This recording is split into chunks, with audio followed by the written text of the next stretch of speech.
Mukama yeebazibwe bwa mukwano kansubire nti muli bulungi. Kati njagala ntandike okukola ku vidiyo bumpi because sometimes abantu abamu tebaagala kale kuddawo okulaba vidiyo nga mpanvu okitegeera.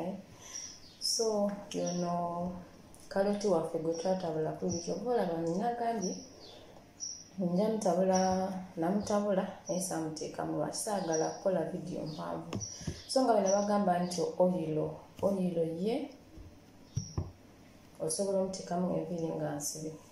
Ate ovakado ng'omutabudde ne olive oil ne kaloti bimala myezi nga 6 oba 5. Osobola oteekamu bw'oteeka wamu ne kaloti oil. So ono oil wange ne ovakado. So engeri enviiri zino osobola omuteekamu nga nsibe, oteekamu just muno wot, then ogenda ng'okola ki ng'omumasagingamu. Mukitegeera?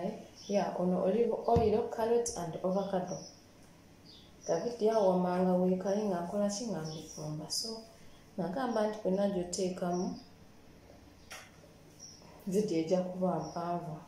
Ate nga njagala ntandika okukola vidiyo ennyimpi.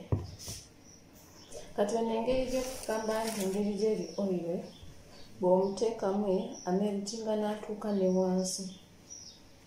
Mukitegeera?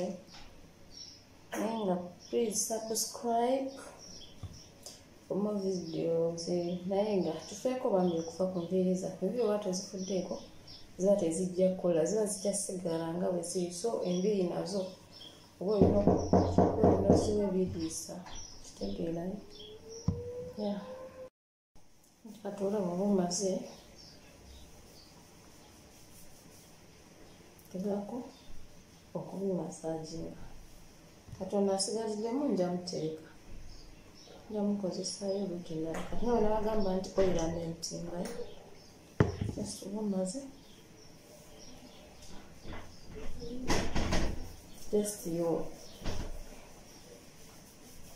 just manufacture this. So aba ayingirayo ebimoni. Mukitegeera? Bw'oba osobodde osobola n'omuteekamu nga sinsibe. So kati nze bwenti bwenkikoze